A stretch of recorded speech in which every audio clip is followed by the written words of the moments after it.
إن الحمد لله نحمده ونستعينه ونستغفره ونعوذ بالله من شرور أنفسنا ومن سيئات أعمالنا من يهده الله فلا مضل له ومن يضلل فلا هادي له وأشهد أن لا إله إلا الله وحده لا شريك له وأشهد أن محمدا عبده ورسوله أما بعد.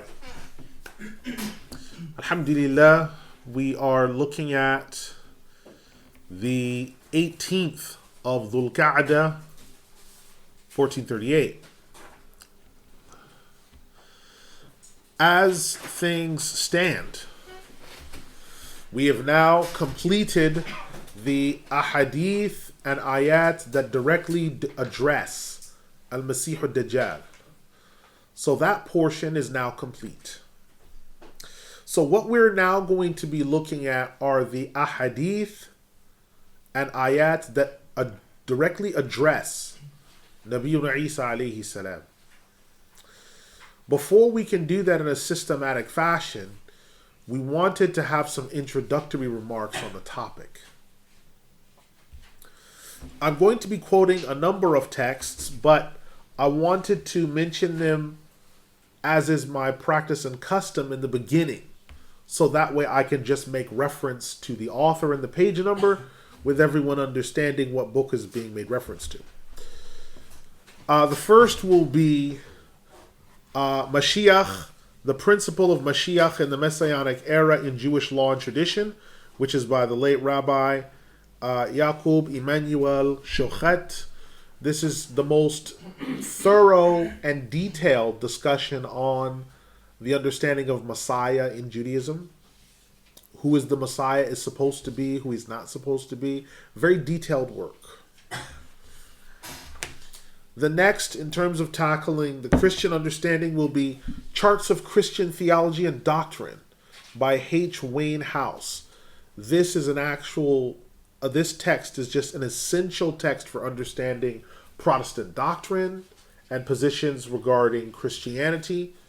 And a Muslim could benefit a great deal from this in terms of just using it to get a greater handle on Protestant Christianity, which is the dominant form of religion that's used for people who espouse Christianity in the West.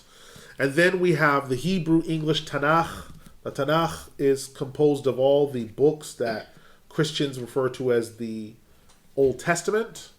This is by the Jewish Publication Society. It is an interlinear, which means it's Hebrew and English facing each other on the same page, fully voweled Hebrew, some brief explanatory notes, and a very exhaustive introduction, including appendices and other things in the back. So very, very good books. These are some of the things I'm going to be quoting from as we go further along in our study. I'll make reference to them, and we will remember them from the introductory remarks. So now we want to talk about introductory remarks on the Messiah, which is Nabiyyuna Isa alayhi salam. Now, Messiah, this word used in English, Messiah, is actually coming from the Hebrew, and this actual word is Moshiach or Mashiach. And Mashiach, as we discussed before, means to be anointed, because kings were anointed. It means to be anointed, set apart, set aside, to be given special kingdom or anointment. This is Mashiach. And now, Nabiyyuna Isa alayhi salam is the only one who we know of referred to as Ha-Moshiach, the Messiah, or in Arabic, Al-Masih, because in Hebrew, to say the is Ha. In Arabic, it's Al-Masih. Now we want to talk about his name, his actual name.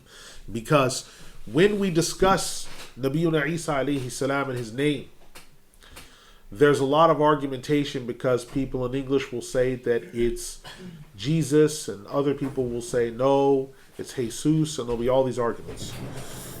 Let's look at the name as it occurred in the languages that existed during his time period. The first is Yeshua ha-Moshiach, or Yahashua, or Yeshua the Moshiach. This is Hebrew.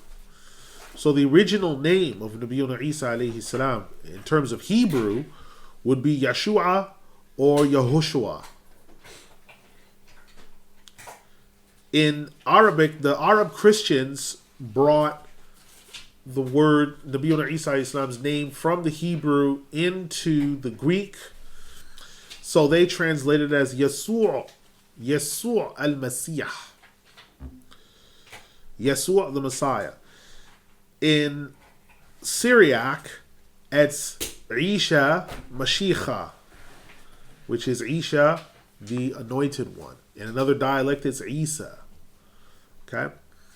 In Arabic, it's Al-Masih, the Messiah, Isa ibn Maryam, the Messiah, Isa, the son of Maryam.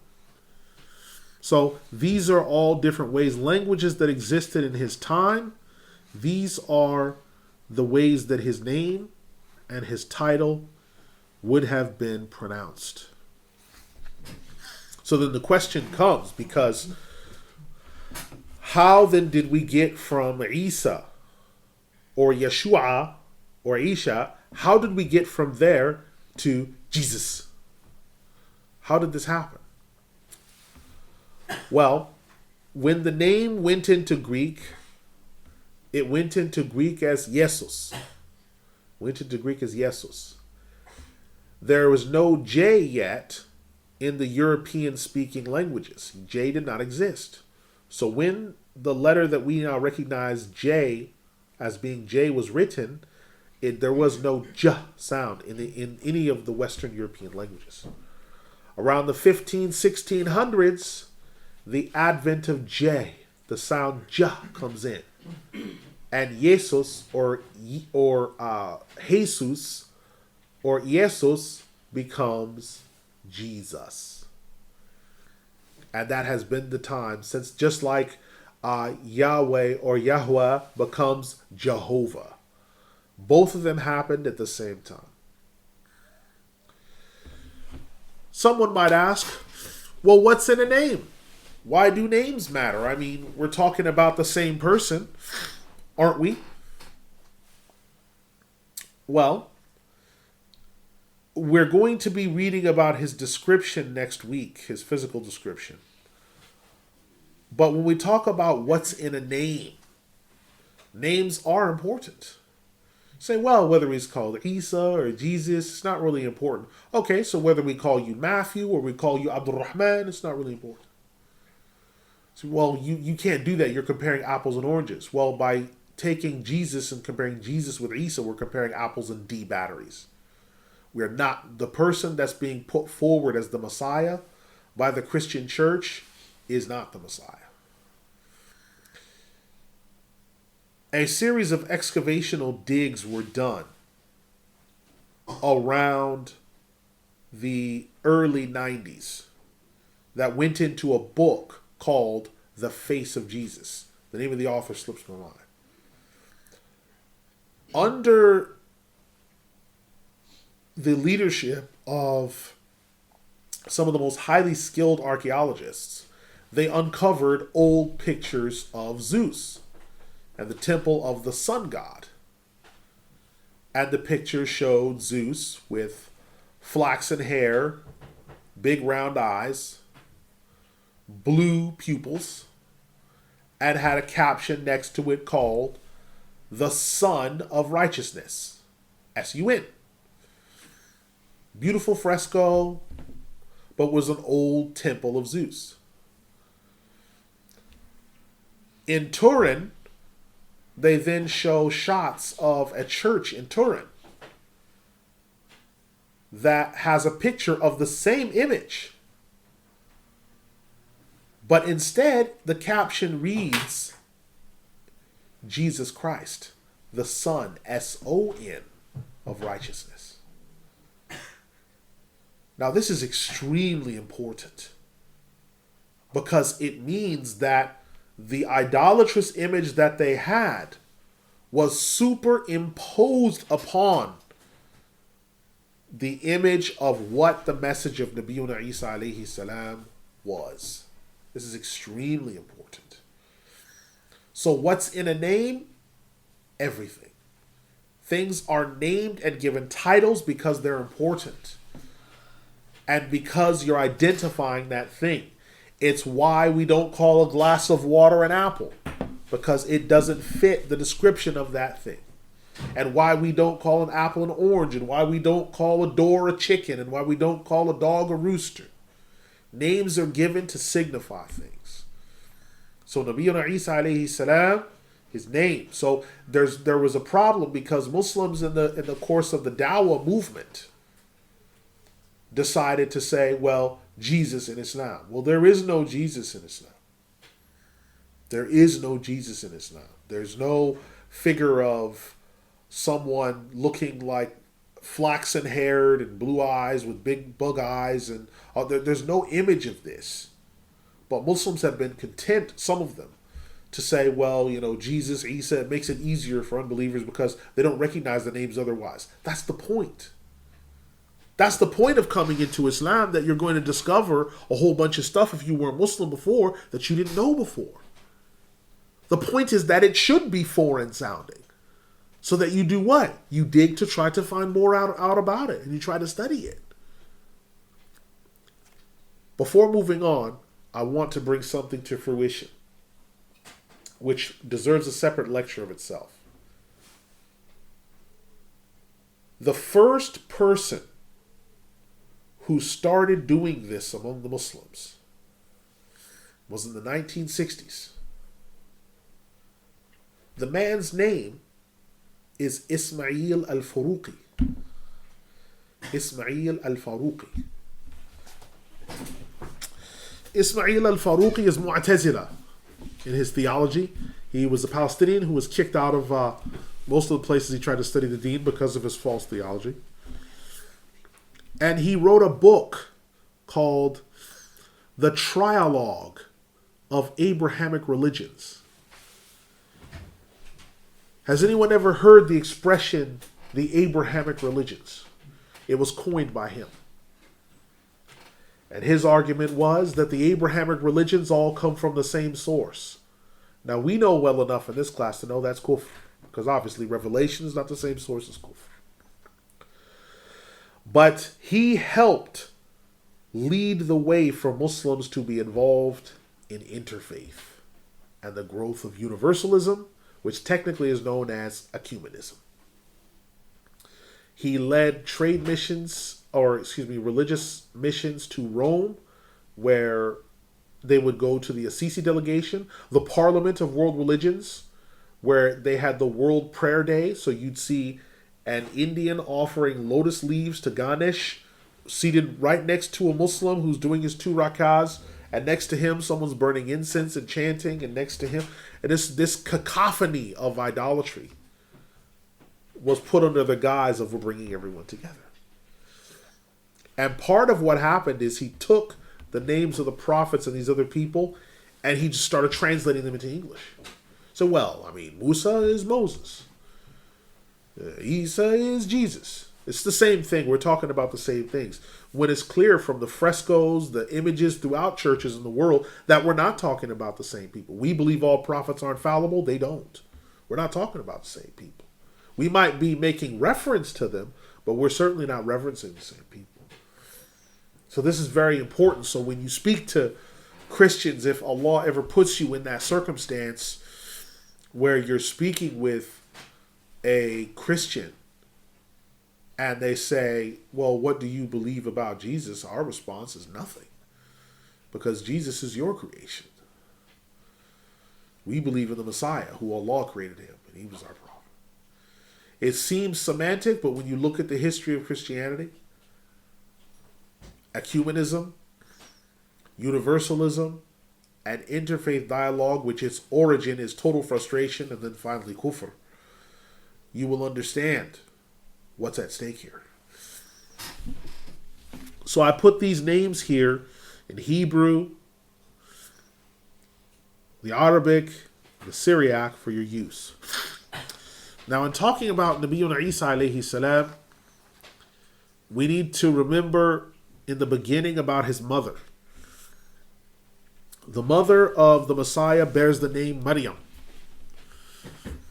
And her father had the title Imran, but her mother's name was Hannah.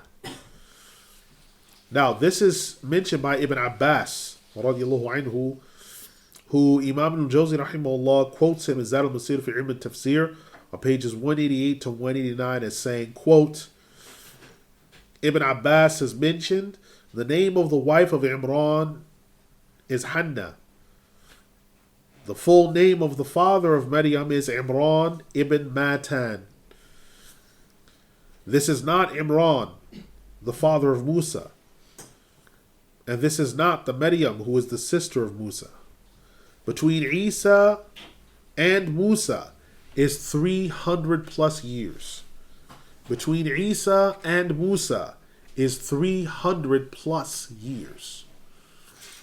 Close quote. So, why? Because the names Maryam and Imran, Nabiyuna Musa alayhi salam, his father's name was Imran or Amram. And you don't want to make the distinction of mixing up between that Imran and the Imran that is the father of Maryam alayhi salam. We don't want to mix these things up. So, Maryam's father is Imran ibn Matan, and her mother's name was Hannah. Now Allah mentions the birth of Maryam, in which He said, إذ قالت امرأة عمران رب إني نذرت لك ما في بطني محررا فتقبل مني إنك أنت السميع العليم. Remember when the wife of Imran declared, Lord, I take a vow to you that whatever is in my womb shall be dedicated to you. Accept this from me. Indeed, you are the all-hearing, the all-knowing. This is Surah Al-Imran, the third Surah, ayah 35. So, Hannah says that she's going to dedicate whatever is in her womb to Allah for His service. And this vow is another. Another in Arabic, another is a vow that someone makes to Allah, a special vow. So if someone says, "Oh Allah, I make a vow to you that if you do such for me, that I will do this for you." That is called a nether. So something happened with Hannah, we're not told what, but whatever it was, she said, she held up her part of the nether, that she said, "Oh Allah, I make nether to you of what's in my womb for your service." So apparently she had asked before, "Oh Allah, if you should assist me with such, I will give whatever child I give birth to in your service." And when Allah calls her to conceive, she said, "Okay, I'm fulfilling my oath and now giving you a child. I'm giving you this child." Okay, now on page 2, it continues. فَلَمَّا وَضَعَتْهَا قَالَتْ رَبِّ إِنِّي وَضَعْتُهَا أُنثَى وَاللَّهُ أَعْلَمُ بِمَا وَضَعَتْ وَلَيْسَ الذَّكَرُ كَالْأُنثَى وَإِنِّي سَمَّيْتُهَا مَرْيَمَ وَإِنِّي أُعِيذُهَا بِكَ وَذُرِّيَّتَهَا مِنَ الشَّيْطَانِ الرَّجِيمِ.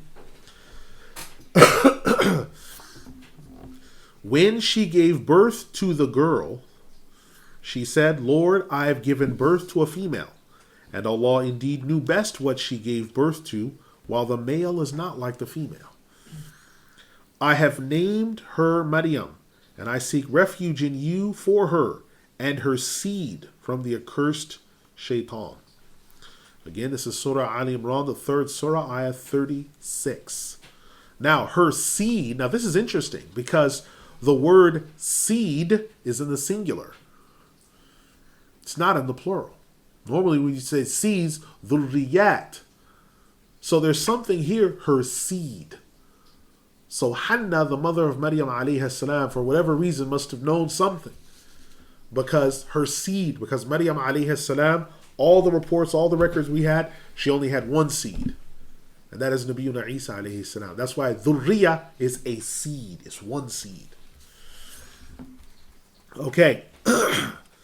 So Maryam's birth is already something miraculous in and of itself.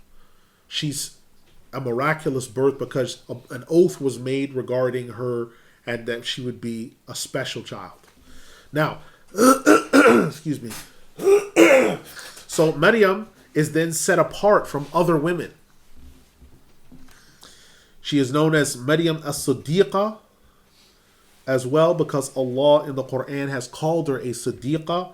In Surah Al-Ma'idah, the 5th Surah 75, when he says, ما المسيح ابن مريم إلا رسول قد خلت من قبله الرسل وأمه صديقة كانا يأكلان الطعام انظر كيف نبين لهم الآيات ثم انظر أنا يؤفكون. The Messiah, son of Maryam, was only a messenger. Messengers before him passed away. His mother was a Siddiqa. They both ate food. See how we clarify the signs for them. Then see how they lie and pull away from the truth. Surah Al-Ma'idah, the 5th Surah 75. So she's called a Siddiqa. Now we know someone who's a Siddiqa bears a high rank. Aisha is called a Siddiqa. Right? Abu Bakr as-Siddiq is called a Siddiqa. Right? She's called a Siddiqa. So she testifies to the truth and righteousness. These are people, a Siddiq is someone who testifies to the truth of something and they don't have to be told, they don't waver. This is what Siddiq means. They don't waver about the truth of matters. Right? Allah mentions her unique rank in another ayah. Surah Al-Imran, the 3rd Surah, ayat 42 to 43. وَإِذْ قَالَتِ الْمَلَائِكَةُ يَا مَرْيَمُ إِنَّ اللَّهَ اصْطَفَاكِ وَطَهَّرَكِ وَاصْطَفَاكِ عَلَى نِسَاءِ الْعَالَمِينَ. Remember when the angel said, Maryam, indeed Allah has chosen you, purified you, and chosen you over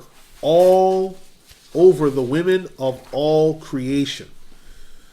Okay, this is the 42nd ayah. So Allah has already put, this is before the announcement of the birth of Nabiyuna Isa alayhi salam and that she would conceive. He set her aside. So first, he chose her, purified her, and then chose her over the women of the world. There's three things happened. You were chosen first because your mother set you aside. So you were chosen. Then you were purified of any things that could possibly sully you. Then you were purified over the rest of the women of creation. Put to the side. يا مريم قنوتي لربك واسجدي واركعي مع الراكعين. Maryam, dedicate yourself to your Lord, prostrate and bow down to Him with those who bow down and worship. So, now that she's been chosen, purified, chosen over the rest of women creation, now that this has happened, now you need to do this. So she received 4 directives. Now you need to do this. Now, the continued things of her special incidents occurring in her life. This is mentioned by Allah in another ayah,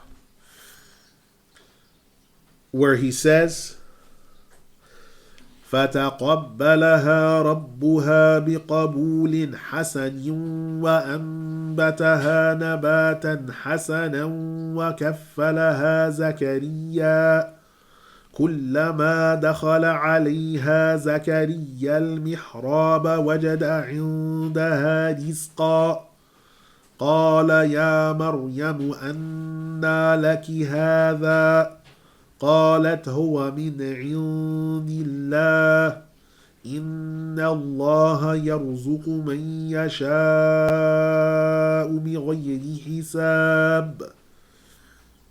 So her Lord accepted her completely, and she was made to grow and mature well. She would be placed under the responsibility of Zakaria.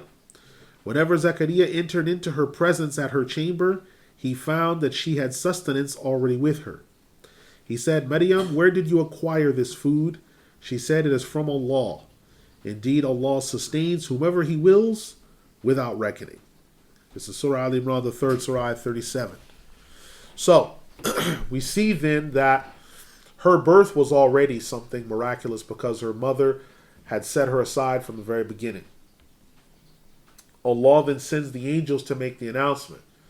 You've been chosen. You've been purified. You've been chosen over the rest of the women of creation. Now, dedicate yourself in worship. So Allah accepts her and then puts her forward under the charge of Nabiyuna Zakaria alayhi salam to look out for her, to watch over her. Right? So these are family members that are caring for her. Then Allah says, ذَلِكَ مِنْ أَنْبَاءِ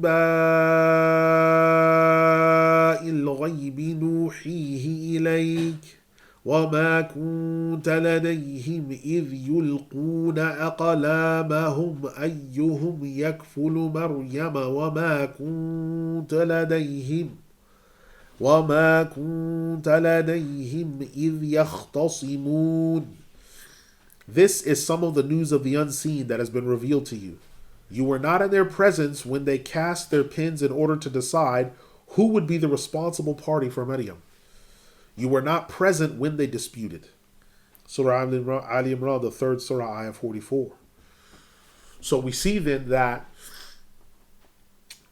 this incident, Maryam alayhi salam, was to be kept in very close and contained company, because she was a righteous child that was going to be set aside for a major work. Allah was going to do great things with her. So because of this, she was set to the side. Now, the prophecy of his birth, Nabiyuna Isa alayhi salam's birth without a father, Christians term this as the virgin birth. Muslims know from the text that there was no one but Allah who could bring about such a creation. So this is something that shows us there's no one but Allah that can bring about this. Now let's talk about the mother of the Messiah. All right. Maryam was already set aside. She'd already been given rank. Now she's going to be chosen as the vessel for the greatest of the Israelite prophets, the Messiah. So we're going to get some background into him. So Allah mentions this announcement that's given in Surah Al-Ma'idah, the 5th Surah, ayat 45 to 51. إِذْ قَالَتِ الْمَلَائِكَةُ يَا مَرْيَمُ إِنَّ اللَّهَ يُبَشِّرُكِ بِكَلِمَةٍ مِّنْهُ اسْمُهُ الْمَسِيحُ عِيسَى بْنُ مَرْيَمَ وَجِيهًا فِي الدُّنْيَا وَالْآخِرَةِ وَمِنَ الْمُقَرَّبِينَ. The angel said, Maryam, indeed Allah gives you the glad tidings of a word from him, and he shall have the name, the Messiah, Isa, the son of Maryam. He will be honored in the earthly life and the hereafter, and in among those near to Allah. وَيُكَلِّمُ النَّاسَ فِي الْمَهْدِ وَكَهْلًا وَمِنَ الصَّالِحِينَ. He shall speak to the people in infancy and also in adulthood, and he will be from the pious ones. Kahla in Arabic, adulthood that's being referred to here, kahla means 30s and beyond. Kahla, 30s and beyond. Mahd is infancy. قالت رب أنى يكون لي ولد ولم يمسسني بشر قال كذلك الله يخلق ما يشاء إذا قضى أمرا فإنما يقول له كن فيكون. She said, Lord, how shall I have a son when no man has touched me. He said, likewise, Allah does indeed create what He wills. When He so decrees a matter, He has only to say be, and it is the case. وَيُعَلِّمُهُ الْكِتَابَ وَالْحِكْمَةَ وَالتَّوْرَاةَ وَالْإِنْجِيلَ. And Allah will teach him the book and the wisdom, the Torah and the Injil. So, we now know about the annunciation of the Messiah. Fortunately for her, she doesn't have to worry about what gender the child's going to be. That's already been decided. Don't have to worry about a title. You've even got a name for him as well. So he's been pre-named, pre-titled, and you've been told this is what you're having. So her only issue was, well, no man's touched me. Allah said to not be concerned with that. He does what He wills. So we know so far from what the angels have given in the Annunciation. We know that it's going to be the Messiah, Isa, the son of Maryam. He'll speak to the people in infancy, as an infant, and in adulthood. He will also be taught the book, the wisdom, the Torah, and the Injil. So he'll have previous books that he will have access to. Then Allah goes on to say, وَرَسُولًا إِلَى بَنِي إِسْرَائِيلَ أَنِّي قَدْ جِئْتُكُمْ بِآيَةٍ مِّن رَبِّكُمْ أني أخلق لكم من الطين كهيئة الطير فأنفخ فيه فيكون طيرا بإذن الله وأبرئ الأكمه والأبرص وأحيي الموتى بإذن الله وأنبئكم بما تأكلون وما تدخرون في بيوتكم إن في ذلك لآية لكم إن كنتم مؤمنين. And he shall send him as a messenger to the children of Israel, declaring, indeed, I have come to you with a sign from your Lord. I form a bird for you out of clay, and blow into it, and it comes to life by the permission of Allah. I heal the blind, the lepers, and resurrect the dead by the permission of Allah. I inform you of what you eat and that which you store in your homes. Indeed, in that is a sign for you if you truly believe. So far we've got a list of who the Nabiyyuna Isa alayhi salam is supposed to be. We have his description, and we even have things he's going to say and declare and signs that he's going to do. So Maryam alayhi salam is being told, these are the things he's going to do. Look out for these things and expect them when they come.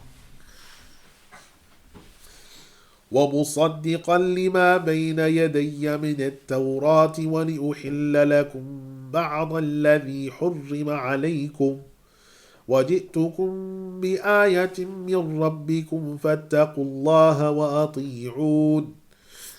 I testify to that which was before me of the Torah, and I declare as permitted for you some of that which had been forbidden for you beforehand. I have come with a sign from your Lord. So fear Allah and obey Him. إِنَّ اللَّهَ رَبِّي وَرَبُّكُمْ فَاعْبُدُوهُ هَذَا صِرَاطٌ مُسْتَقِيمٌ. Indeed, Allah is my Lord and your Lord.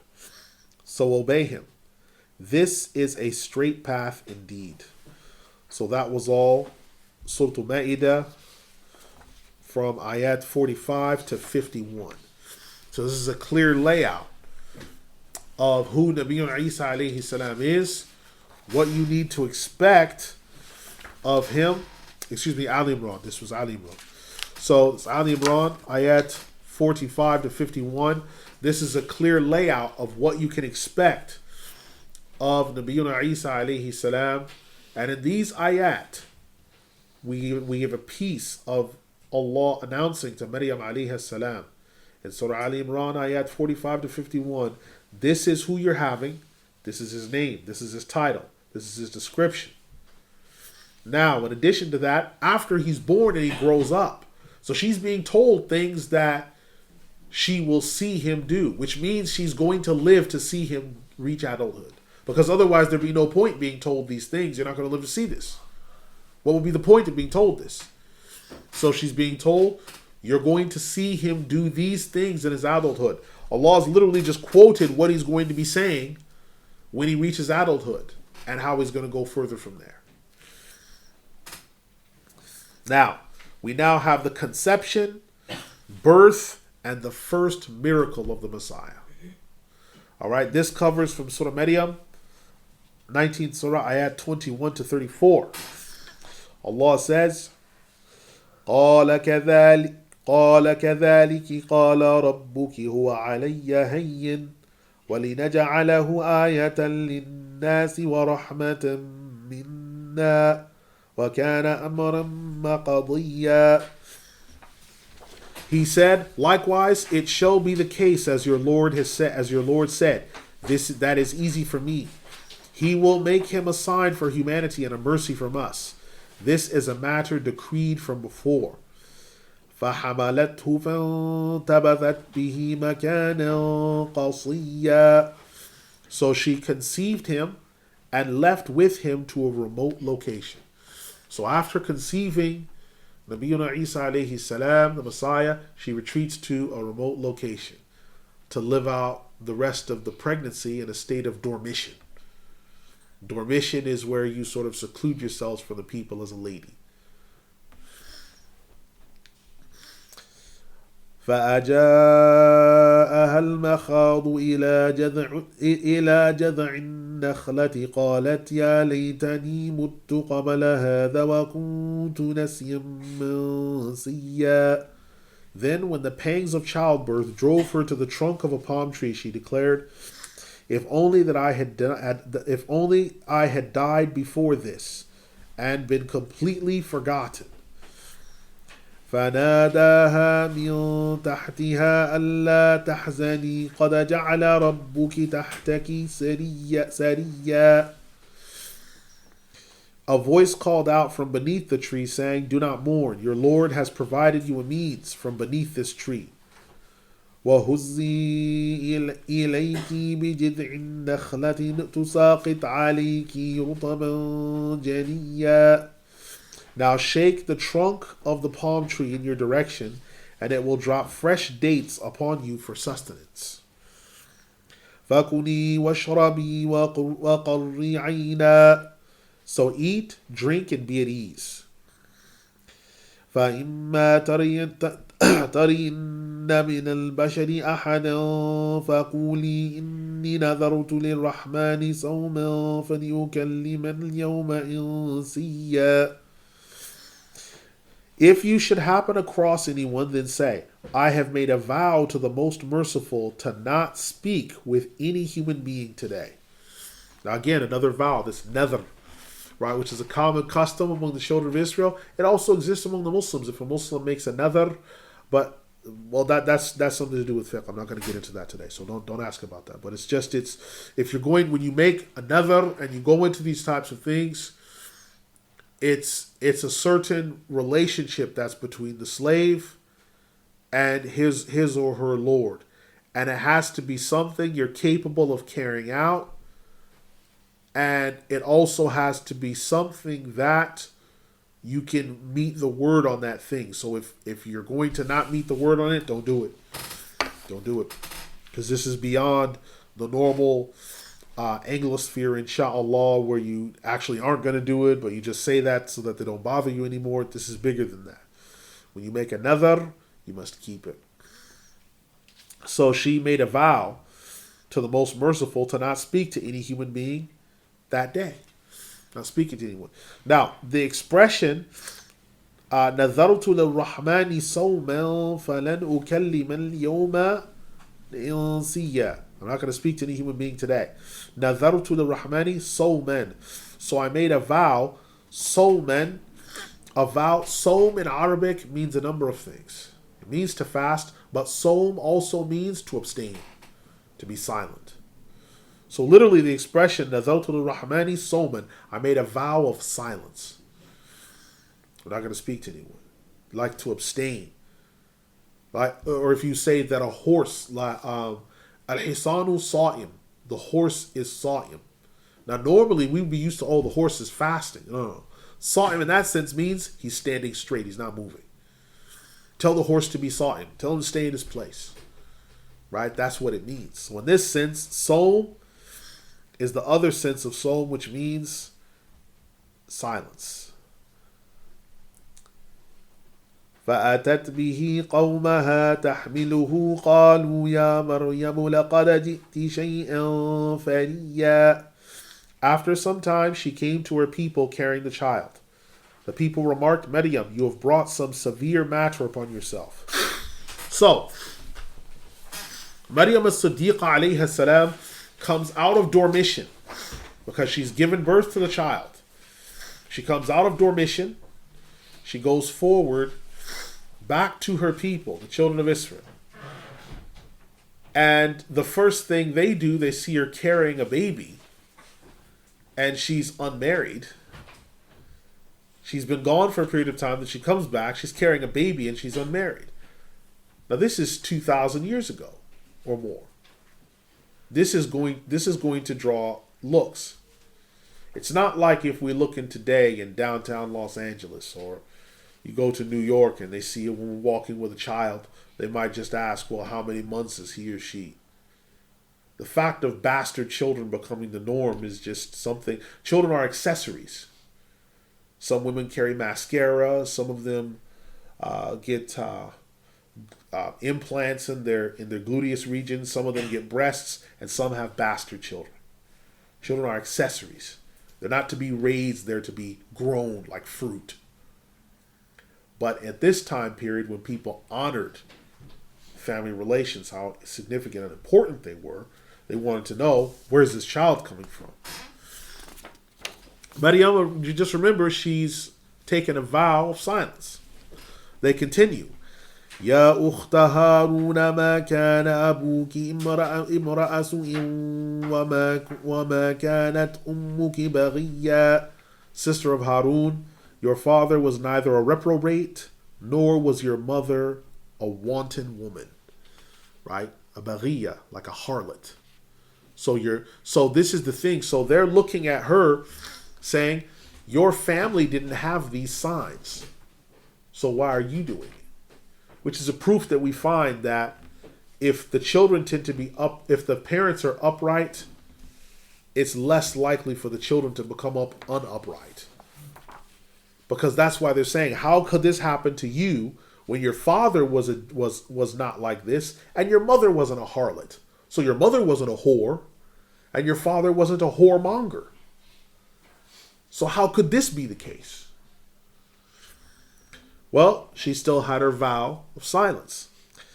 فَأَشَارَتْ إِلَيْهِ قَالُوا كَيْفَ نُكَلِّمُ مَنْ كَانَ فِي الْمَهْدِ صَبِيًّا.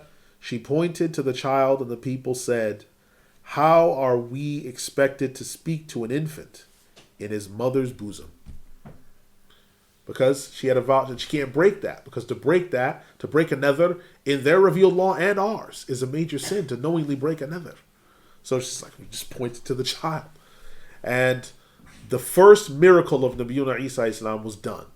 Now that was prophesied, wasn't it? That his first miracle will be that he'll speak as an infant. So listen to what comes next.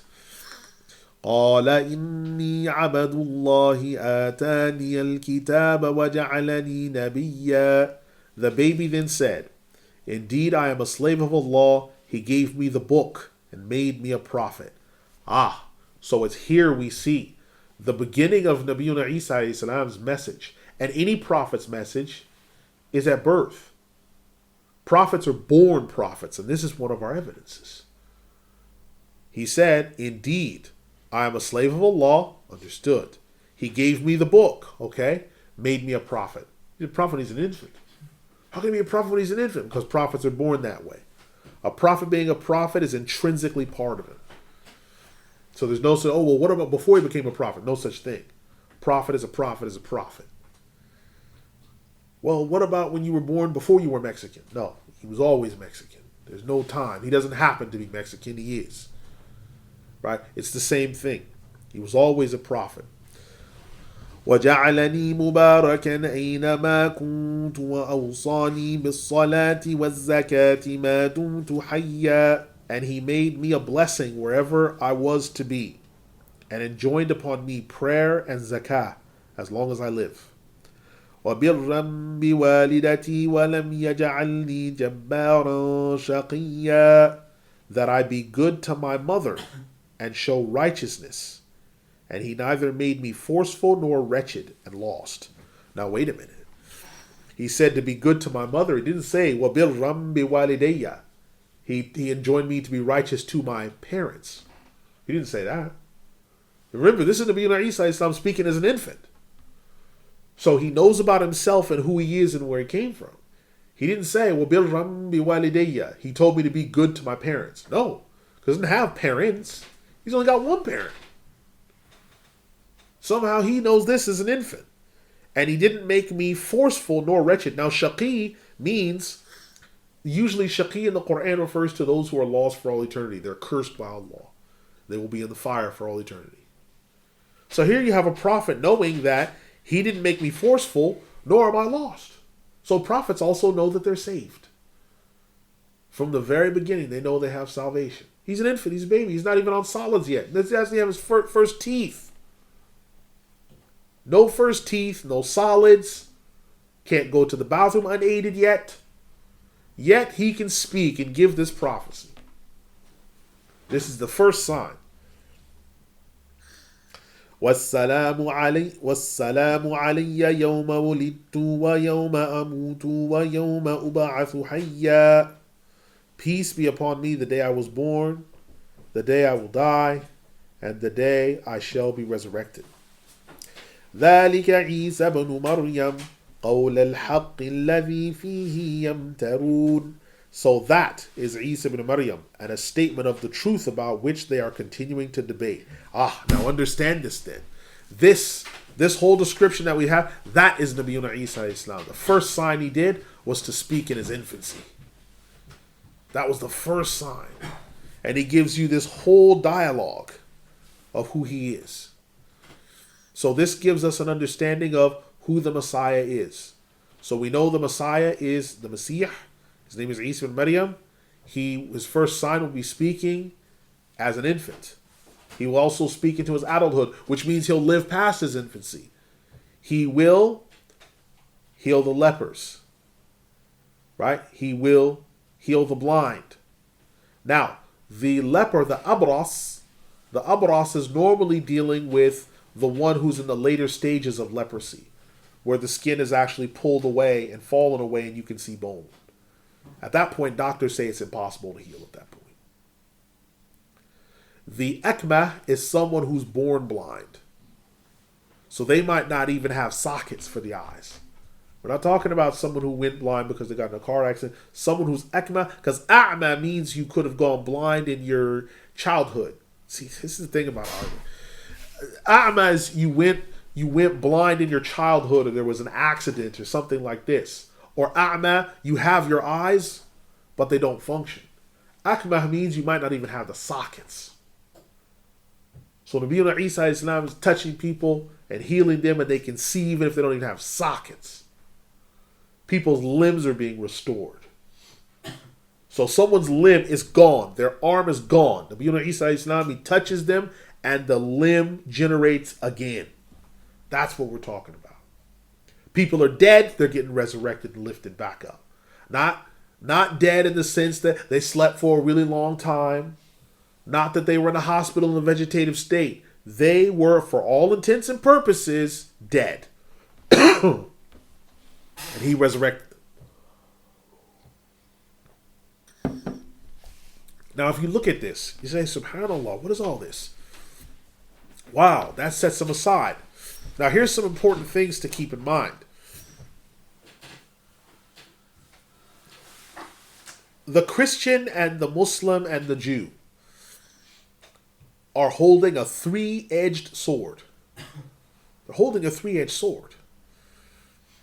Because the Christian and the Muslim say Nabiyuna Isa alayhi salam is the Messiah, and that cuts the Jew. No, he's not. He is the bastard son of a woman of Maryam and a man named Pandera, a Roman soldier.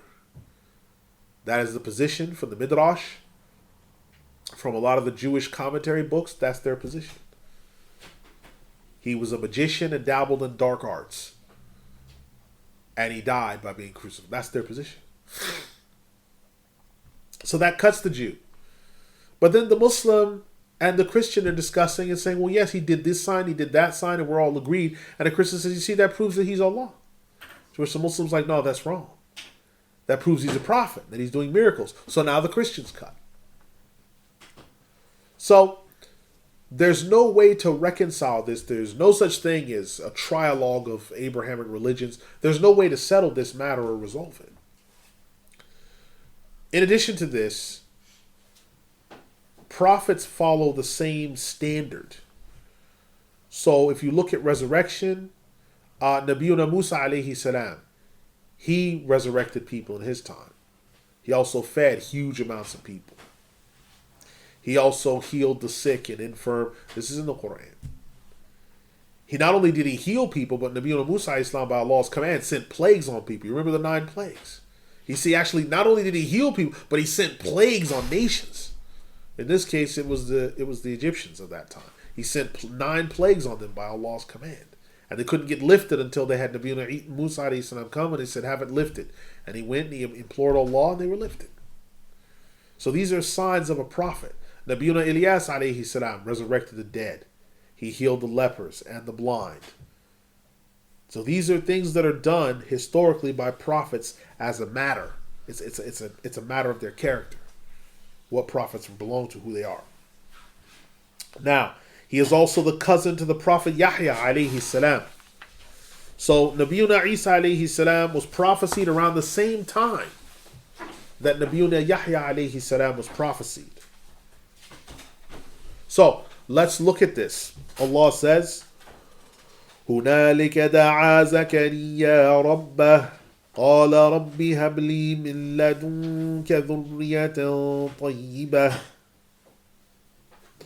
إِنَّكَ سَمِيعُ الدُّعَاءِ.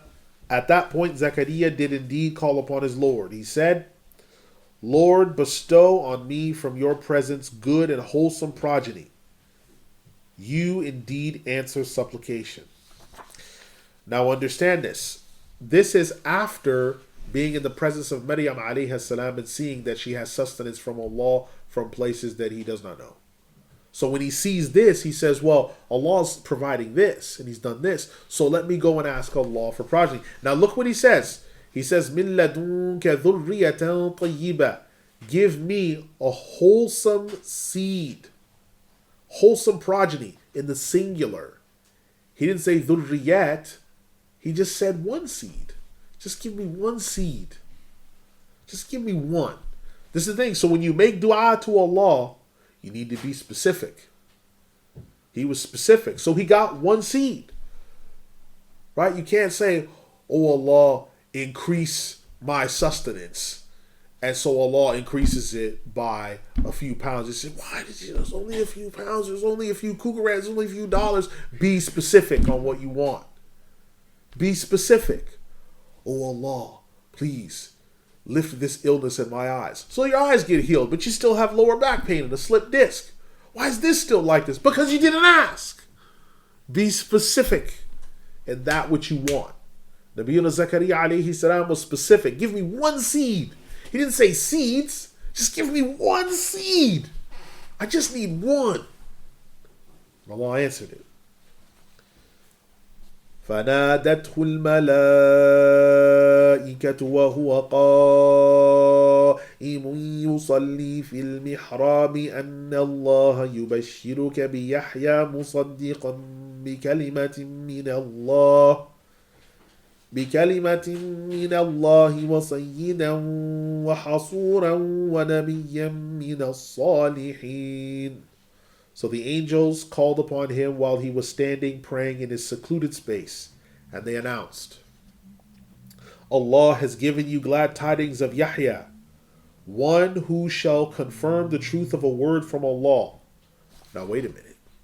So he says he gives you the glad tidings of Yahya, one who shall confirm the truth of a word from Allah. That's one of the titles of Nabiyyuna Isa alayhi salam, a word from Allah. If you remember from the discussion where Allah said to Maryam alayhi salam, you'll have a word from him. So part of Nabiyyuna Yahya alayhi salam's mission will be to confirm Nabiyyuna Isa alayhi salam, which is telling you what? Well, Nabiyyuna Isa alayhi salam is referred to as a Rasul. Here, by saying that he'll only confirm his mission, it means Nabiyyuna Yahya alayhi salam is not going to get a book. It means he's only going to be a prophet, a Nabi. He won't be a Rasul. He'll be a Nabi. So Allah is telling you all this, right? Hasur in Arabic also means one who restrains himself, but Hasur also can refer to someone who voluntarily remains unmarried. So that's another thing we know. So this is all this we know about Nabiyyuna Yahya alayhi salam. He was truthful. He confirms the word from Allah. He's a master, meaning he's strong among the people. He's hasur. He restrains the sexual impulses, and he voluntarily will be among the married. وَنَبِيًّا مِّنَ الصَّالِحِينَ, high-ranking, chaste, and a prophet from the pious people. قال ربي أنا يكون لي غلام وقد بلغني الكبر وامرأتي عاقر قال كذلك الله يفعل ما يشاء. He, Zechariah, said in response, how shall I have a son when I am advanced in age and my wife is barren? He said, likewise Allah does what he wills in all situations. That's the same response to Maryam alayhi salam. Same response. Right? Cut and paste. Here's the response. Now, significant to this, and we'll wrap up here before Maghrib, inshallah, because it's coming soon. Similar to this, you also have the angels coming and giving the announcement. So he said, how will I have a son? Now the word he used is ghulam. Now this is interesting because he didn't say walad. The first time he mentioned progeny, but now he said ghulam. A ghulam normally refers to a 9-year-old, an 8-9-year-old boy. So how am I going, because that's in Arabic, ghalama, ghilma means someone who's eating solid foods. Ghilma means someone who's eating solid foods and drinking and using the bathroom by himself. That's ghilma. A ghulam is someone who has these things. Again, that's the Arabic language. That's the thing, is you can't get around the precision of the Arabic language. So he says, so how will I have that? Meaning, if I'll have a child, but is he going to grow up without me where he can't have someone to look after him because he's already old? He's saying, I'm old. So how am I going to have this young boy? Will he grow up in trouble? What's going to happen to him? His mother's barren as well. So so now he's asking, well, how's he going to grow up without parents? If he's born, he'll be without parents. Then number two, okay, let's say this is coming to pass. We accept that. But how can that be? My wife is barren. Barren, aqir, means you either haven't had children or you've reached menopausal state without having children. Menopausal state, you've used up all your eggs. Every woman, no matter who they are, from the time that they're conceived with the amount of eggs they're going to have for their entire life. That's it. When they start their monthly cycle, the first egg drops. One. And an egg drops every month after their cycle when they fail to get pregnant. That happens every month up until the day that they run out of eggs. When they run out of eggs, that is menopause. You're out of eggs. There's nothing left. There's nothing left. You're out of eggs. Now, if you've used some of those eggs, they've been fertilized by a sperm, you've had children now. But once you've used all your eggs, according to what material sciences we have, it's over for you. You have menopause and it's finished.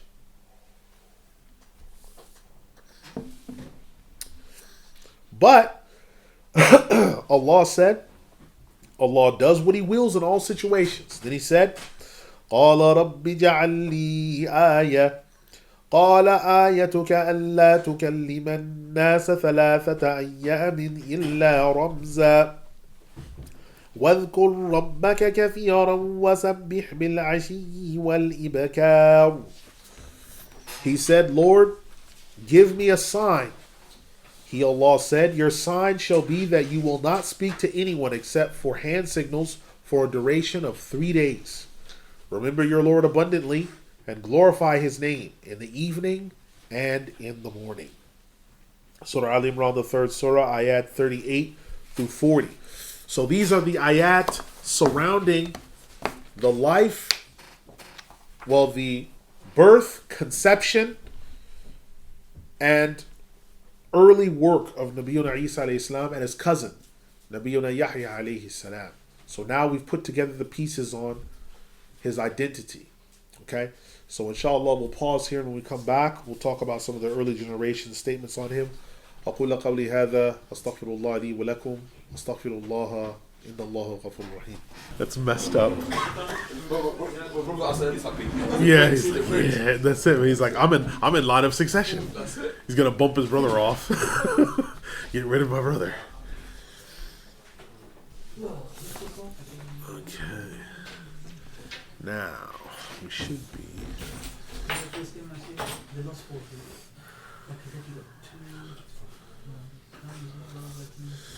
That's right. Okay.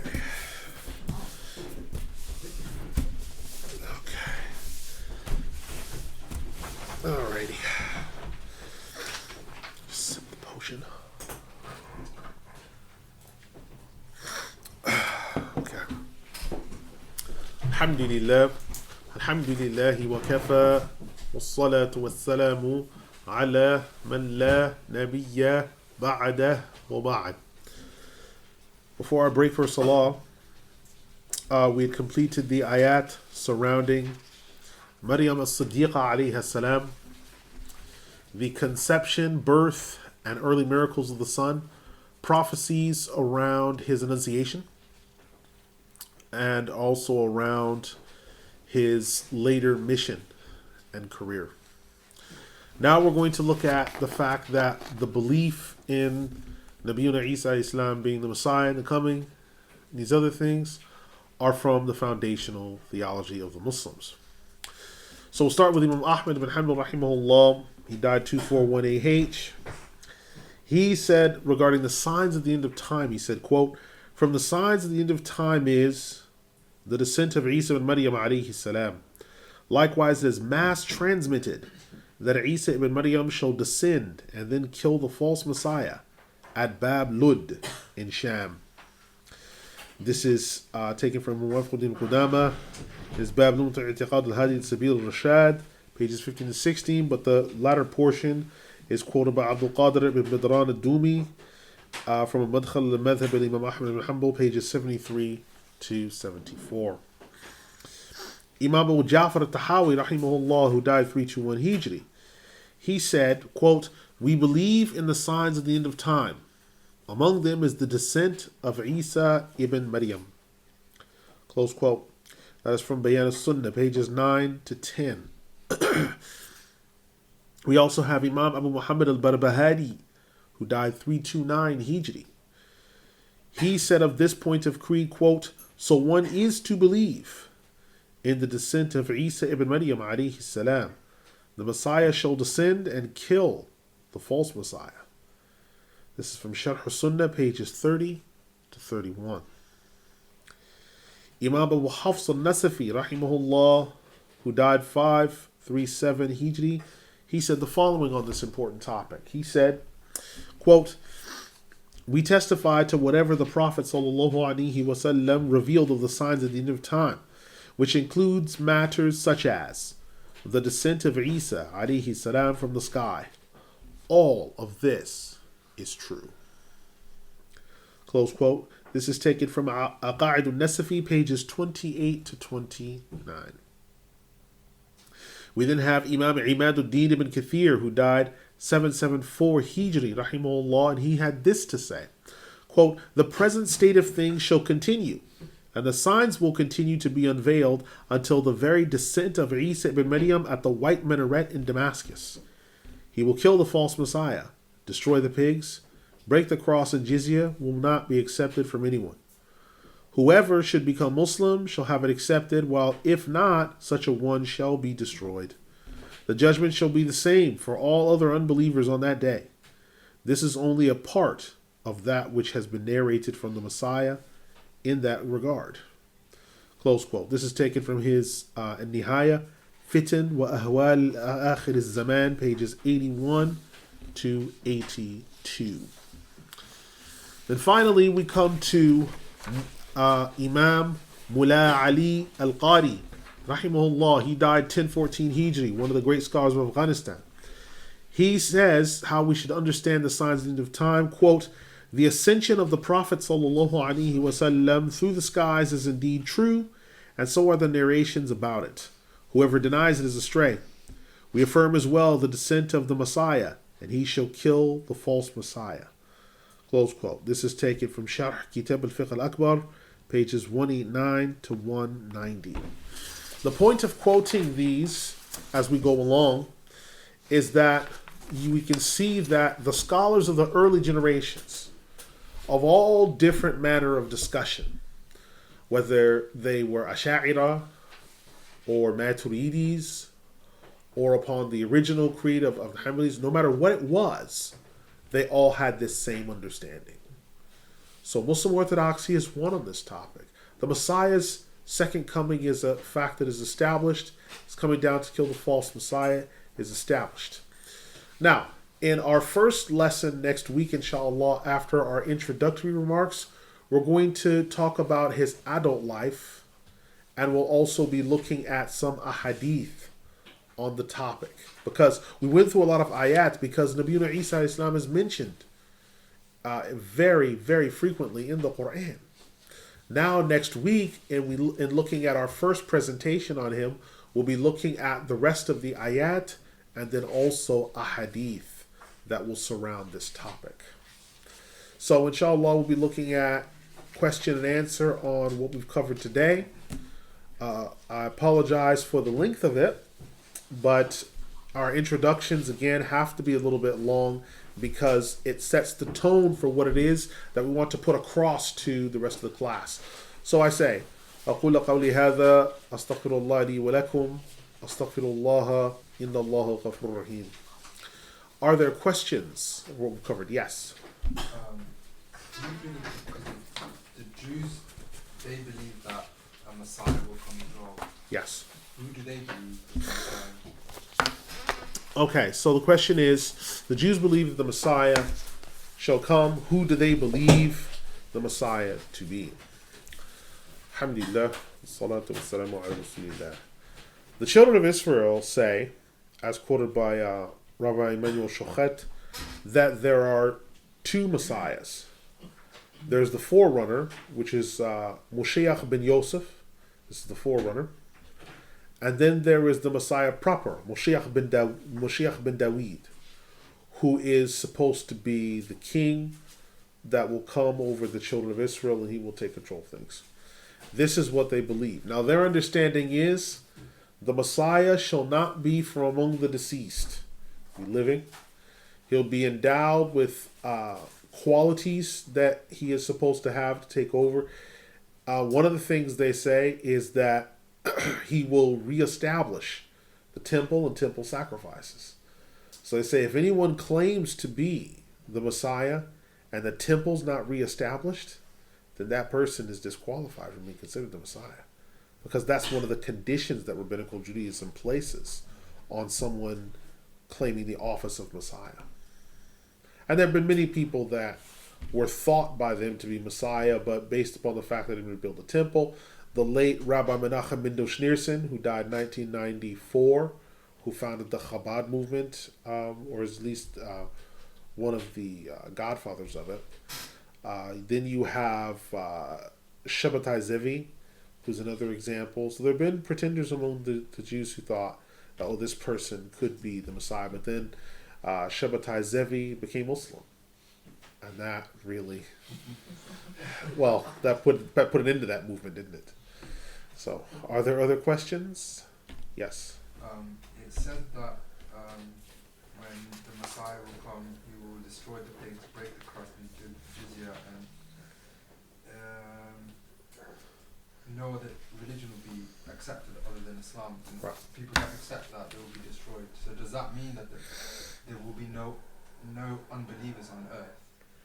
Okay, so the question is in regards to the statement that anyone Islam will be accepted from the one who embraces it, and the one who does not become Muslim will be destroyed.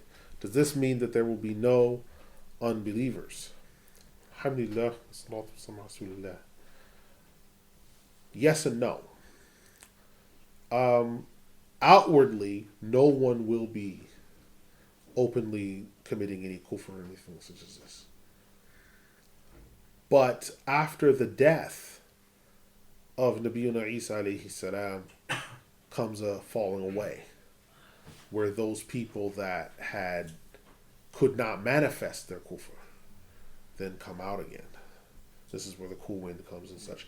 So, yes and no. So, yes, Islam will be the only faith because all falsehood will be laid to rest.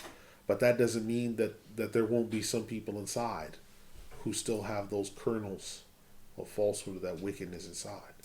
Because after Nabiyuna Isa Islam and the Mahdi's death and the rest of those signs, then you have people that start to fall away again. And they remanifest what they had been hiding. Yes? The era of Isa Islam is ruling over everyone. Will there be ulama, or will he just be like the one that people go to get questions answered? So the question is, in the era that Nabiyuna Isa Islam rules, will there be scholars during this time, or will it be a situation where he will answer all of their needs or what's required for them with day-to-day affairs? Alhamdulillah, wa salatu wa rasulillah. The answer is yes, there shall be scholars, but the exact details of that we'll have to uncover as we go through our lessons. Okay? Yes? So, Just Sayyidina Maryam alayhi salam, is she laid to rest in Israel or with Egypt? so the question is regarding the resting place of Maryam as-Siddiqa alayhi salam. The answer to the question, alhamdulillah, is most historians place her grave at Ephesus, which is in today's Turkey. So the tomb where she is supposed to be is located in Ephesus. There's a lesser statement, I can't remember the other place, but most people state that her grave is in Ephesus. People that go there will often hang up lamps with incense that burns, and there's a few icons there and such. But that's where most people place, most historians, Muslim and otherwise, place her final remains as there. The only difference would be the Catholic Church, the Latin rite of the Catholic Church, who believes that Maryam as-Siddiqa alayhi salam was bodily assumed. So if she didn't die, she was bodily assumed. And so they have what's known as the Feast of the Assumption. So she was assumpted before she would undergo any earthly death. So this is why they have a feast known as the Feast of the Assumption. However, this is from the 1800s. Prior to that time, there was no discussion about the assumption. Right? Any other questions? No? Okay. Yes. Something from last week, Shaikh. The hadith on this will be so much so that the man shall return to his wife and mother and tie and behind them out of fear that they will follow him. So he's saying that laymen and uneducated people will still be able to recognize him for what is written on his forehead. So what would make women go after the Dajjal, or chase after him, or follow him, or believe him in that? So the question is regarding the false messiah and the hadith last week about a man having to bind his own mother and his wife to keep them from going in unto the false messiah. Why would someone be in a situation to do this? Why would they do this if they're believers, when we can recognize the signs on the false messiah and recognize who he is? Why would this happen? Alhamdulillah, there are three main reasons. The first is, for unbelievers to follow the false messiah will be very easy, because they will follow the false Messiah because they, being unbelievers, have nothing else. They will follow him. Number two, believers having their women follow the false Messiah connects back to the ahadith that we had quoted weeks before, where the Prophet Muhammad ﷺ mentioned women breaking free of men, and women rebelling, and women governing over men, and men obeying women, right, in a state of governance, right? This is what's going on. So the false Messiah, the women going out unto them, these women, it doesn't mention anything about them being married. It doesn't mention about them being in stable marriages. It doesn't mention. And if you look at the conditions of the women that are going towards the fleshly carnal desires of this current society, this current society is your highest aspiration is not as a mother. Your highest aspiration is as a career woman or the head of a company or something such as this. So these women are waiting and delaying and putting off marriage longer. The families are putting off marriage longer because these girls are cash cows, stress on cow, because they're bringing in all this money. And the longer they're doing that, the greater they are because they're counting the money and buying properties and dividing the money and then subdividing it once and twice. So it's great. Then by the time these women get married, even though your body, according to their scholars, their doctors of the kuffar will say that between 17 and 25 is the best time to, because that's when you have the most eggs and that's when you're the most fertile. That's when your womb is in the best place. They're leaving marriage till their late 20s and their 30s. So then they're not even carrying children properly in the womb. You try to find women today. How many women do you find today that can say that they've been married for so many years and they never lost a child in carrying one? Few and far between, because the walls of their wombs are often scarred and all this other stuff. And the Dajjal, the Dajjal represents a loosing of what was of the revealed law. He represents the opposite. So Nabiyyuna Isa alayhi salam, if you look at his life, which we'll come to, his life was what? Restraint, chastity, humility, subservience. False Messiah represents rebellion, hedonism, brazenness, arrogance, open challenge. So the women going in unto him, that should be something that we understand very clearly. Because if the women aren't under the governance of their husbands or their fathers, women will seek to be under the governance of some man of some sort. So who will they be under? His. Because even whether they say it or they don't, women are looking to be governed. They're looking to go somewhere. That's why it's mentioned. That's why if you look and see people, they don't like this because some people don't like this because it bothers them. But one of the words that we use in Arabic for marriage, or when someone was married to someone, we say, كانت تحت Abdullah ibn Abdul Rahman. We'll say, she was under Abdullah ibn Abdul Rahman, meaning under his authority. Or she was ta'allaq, she was tied to him. Why? Because that's what she is. She's binded to him. Why? It sounds like he's like in charge and she's, he's some type of king. Yeah, because that's what he is. Ba'al in Arabic means just that. King, sovereign, master, governor, sovereign. That's what it means.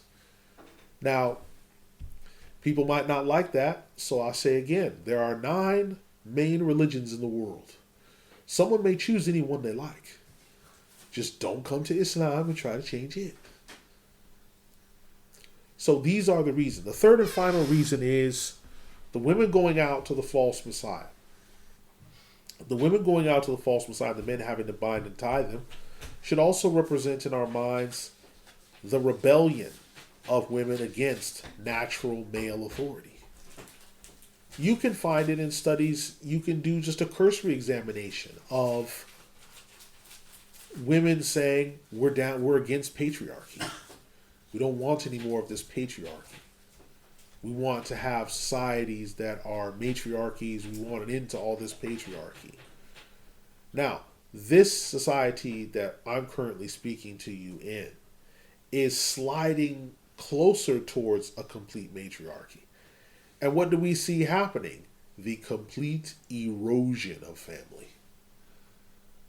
Because women can't run a family. Women don't run families. They manage children, they manage them, but they don't run the whole thing. They're a cog within the system. And the man, he's watching and running the whole thing. And the women within that system they're part of it. And together the man and the woman are they're the whole machine together. But you can't have a cog running the machine. The cog doesn't run the machine. So this is part of what we have to understand that. And then if you look at the company, this is heavy duty. Another hadith we remember weeks ago, that many of the people that follow false messiah will be homosexuals. Well, who are some of the first people who get behind these homosexual movements that come out? Feminist organizations, which are what? Ladies. So you have women protecting these homosexual organizations. Leave him alone, he's all right. Right? They protect these organizations because these homosexual organizations are men who are non-threatening. Because they're doing what? They're effeminate and they imitate women. So that's fine. They're happy with that. So if they see a man wearing high heels with hair that's permed that looks better than hers, that's great because it's not a threat. But men that are masculine, hey, what has he got that beard for? That worries me. Why does he look like that? That becomes a concern because that's the old order of things. The new order of things is open, brazen homosexuality, open, brazen female rebellion. Now you have women walking around and they're showing the bloodstains of their menstrual cycle on their clothes because they want to show, we're people too, we bleed as well. So it's just, all of these things are connected together. Women rebelling and breaking free of the original restraints that society has. Trying to lead society, which leads to destruction. You can do a short history. And when Egypt had its first female rulers, you can see that it went into decline. In fact, that was not long before they were invaded and defeated by the Greeks and they started losing battles. But they'll say that that's completely circumstantial. That's got nothing to do with females ruling. But every time we've seen females run Fortune 500 companies, they've slumped. Every time we've seen them rule, governance has slumped. Every time we've seen them lead battles, usually they've lost. So it's just the condition. And if you control, 60% of this ummah is female. If you control that, the long-term consequences are fatal. So one of our most important, so that's why the Prophet ﷺ said in a hadith in Al-Bukhari, and again, slack-jawed, long-browed, arboreal tripedalist feminists won't like this. But I'm just going to give you the hadith exactly as it is. He said, the best possession, mata', property, that a man can have in this earthly life, al-mar'atu salihah, the righteous wife. The best property, the best possession, the best thing that a man can have in this earthly life. I will leave it at that. There's no final question. We will close from there. سبحانك اللهم وبحمدك واشهد ان لا اله الا انت استغفرك واتوب اليك انه غفور رحيم الرحمن الرحيم ولا اله الا الله والسلام عليكم.